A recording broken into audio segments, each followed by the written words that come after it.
જામનગર જિલ્લામાં સ્થાનિક સ્વરાજ્યની ચૂંટણીને લઈ વહીવટીતંત્ર સંપૂર્ણ એક્શન મોડમાં આવી ગયું છે। મતદાન પ્રક્રિયા નિષ્પક્ષ, પારદર્શક અને શાંતિપૂર્ણ રહે તે માટે દરેક સ્તરે તૈયારીઓ પૂર્ણ કરવામાં આવી છે। કલેક્ટર કમ જિલ્લા ચૂંટણી અધિકારી પરિમલ પંડ્યા દ્વારા ગઈકાલે શુક્રવારે આ અંગે એક પત્રકાર પરિષદ યોજવામાં આવી હતી। આ પત્રકાર પરિષદમાં કલેક્ટરે જણાવ્યું હતું કે કુલ 2137 ઈવીએમ મશીનોની ફાળવણી પ્રક્રિયા સફળતાપૂર્વક પૂર્ણ કરવામાં આવી છે। જિલ્લા સેવા સદનના સ્ટ્રોંગ રૂમ ખાતે ચુસ્ત પોલીસ બંદોબસ્ત વચ્ચે રેન્ડમાઇઝેશન પ્રક્રિયા હાથ ધરવામાં આવી હતી, જે ચૂંટણી પ્રક્રિયાની પારદર્શિતાને વધુ મજબૂત બનાવે છે। ફાળવણી મુજબ જામનગર મહાનગરપાલિકાને 474 ઈવીએમ, જિલ્લા પંચાયતને 808, તાલુકા પંચાયતને 824 અને સિક્કા નગરપાલિકાને 31 ઈવીએમ આપવામાં આવ્યા છે। મતદાન માટે કુલ 1588 મતદાન મથકો તૈયાર કરવામાં આવ્યા છે, જેમાંથી 632 સંવેદનશીલ અને 45 અતિ સંવેદનશીલ જાહેર કરીને ખાસ નજર રાખવામાં આવી રહી છે। આંકડાઓ મુજબ જામનગર મહાનગરપાલિકાના 16 વોર્ડમાં 4.42 લાખથી વધુ મતદારો માટે 400થી વધુ મતદાન મથકો ગોઠવાયા છે। જિલ્લા અને તાલુકા પંચાયત માટે 5.26 લાખથી વધુ મતદારો 700થી વધુ મતદાન મથકો પર મતદાન કરશે, જ્યારે સિક્કા નગરપાલિકાના 7 વોર્ડમાં પણ મતદારો માટે ખાસ વ્યવસ્થા કરવામાં આવી છે। ચૂંટણી પ્રક્રિયાને સફળ બનાવવા માટે કુલ 7510 પોલિંગ સ્ટાફની નિમણૂક કરવામાં આવી છે। આ સ્ટાફ આજે શનિવારે ઈવીએમ મશીનો સાથે પોતાના મતદાન મથકો પર પહોંચીને બૂથ સંભાળશે। વહીવટીતંત્ર દ્વારા સ્ટાફના પરિવહન માટે 392 બસોની વિશેષ વ્યવસ્થા કરવામાં આવી છે।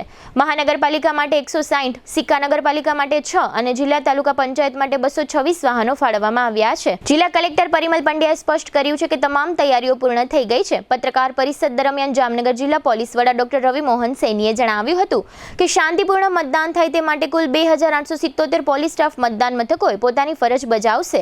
કાયદો અને વ્યવસ્થાના ભંગ બદલ અત્યાર સુધીમાં 2547 શખ્સો વિરુદ્ધ અટકાયતી પગલાં લેવામાં આવ્યા છે અને વધુમાં એસપીએ જણાવ્યું હતું કે મતદાન સમયે પોલીસની મદદ માટે જામનગરના નાગરિકો 112 અથવા નજીકના પોલીસ સ્ટેશનનો સંપર્ક કરી શકશે। પત્રકાર પરિષદમાં જિલ્લા કલેક્ટર પરિમલ પંડ્યા અને એસપી ડોક્ટર રવિ મોહન સૈનીએ મીડિયા સમક્ષ આપેલી વિગતો પ્રસ્તુત છે। જામનગર જિલ્લામાં જામનગર મહાનગરપાલિકા, સિક્કા નગરપાલિકા, 24 જિલ્લા પંચાયત અને 112 તાલુકા પંચાયતની સીટ માટે 26મી એપ્રિલ 2026ના રોજ મતદાન માટે સંપૂર્ણ તૈયારીઓ કરી લેવામાં આવેલી છે। આ માટેના રિસીવિંગ ડિસ્પેચિંગ સેન્ટરો મહાનગરપાલિકા, સિક્કા નગરપાલિકા, જિલ્લા પંચાયત અને તાલુકા પંચાયત માટે સંબંધિત તાલુકા મથકોએ નક્કી કરી દેવામાં આવેલા છે। આ માટે ઈવીએમ જે તે તાલુકાના સ્ટ્રોંગ રૂમમાં અને મહાનગરપાલિકાના અને નગરપાલિકાના ડિસ્પેચિંગ સેન્ટર ખાતે સ્ટ્રોંગ રૂમમાં સીલ કરીને રાખી દેવામાં આવેલા છે। તમામ ઈવીએમમાં બેલેટ પેપર મૂકી અને એને મતદાન માટે તૈયાર કરી દેવામાં આવેલા છે। આવતીકાલે 25 એપ્રિલના રોજ તમામ ડિસ્પેચિંગ સેન્ટર ખાતેથી જે મતદાન મથકોએ જવા માટે પોલિંગ પાર્ટી પોલીસ બંદોબસ્ત સાથે રવાના થશે। તેઓને માટેની જરૂરી જે એશ્યોર્ડ મિનિમમ ફેસિલિટી દરેક મતદાન મથકોએ હોવી જોઈએ તેની ખાતરી તમામ ચૂંટણી અધિકારીઓ દ્વારા કરી લેવામાં આવેલી છે।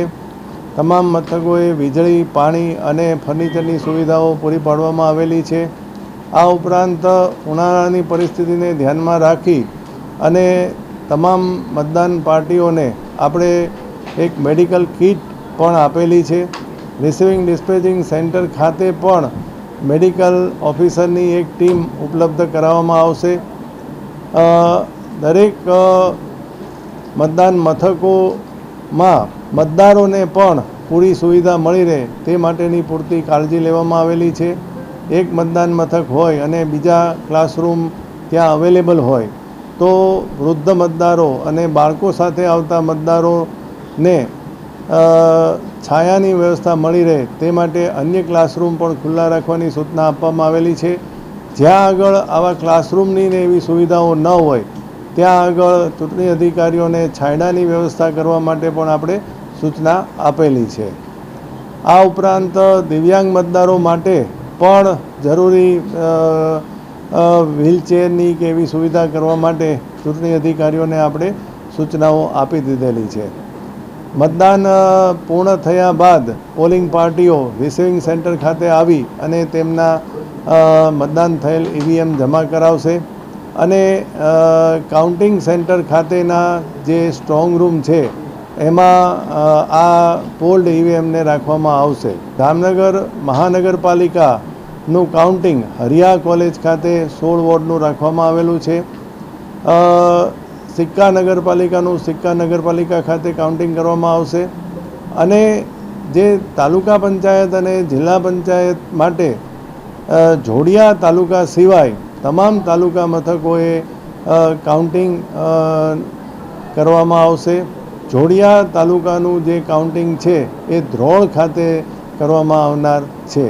આ ઉપરાંત મહાનગરપાલિકાની કરવેરાની પહોંચ છે, પીજીવીસીએલના લાઇટ બિલની પહોંચ છે કે પછી દૂધ મંડળીઓમાં દૂધ ભર્યા પછી જે પહોંચ આપવામાં આવે એમાં પણ મતદાનની તારીખ અને સમય દર્શાવી અને મતદાન માટેની અપીલ કરવામાં આવેલી છે.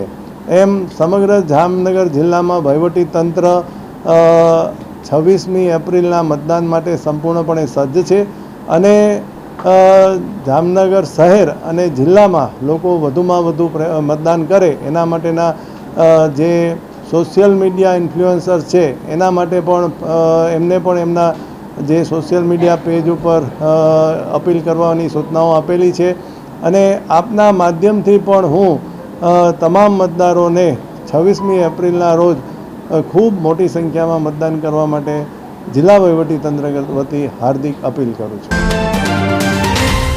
આગામી 26 તારીખે જામનગર જિલ્લામાં જે સ્થાનિક સ્વરાજ્ય ચૂંટણી થનાર છે એમાં પોલીસ બંદોબસ્તની વાત કરીએ તો 2800 જેટલી પોલીસ કર્મચારી ઓફિસર્સ અને જેમાં 22 વનરક્ષક કર્મચારીઓ પણ છે એને દ્વારા બંદોબસ્ત રાખવામાં આવેલા છે.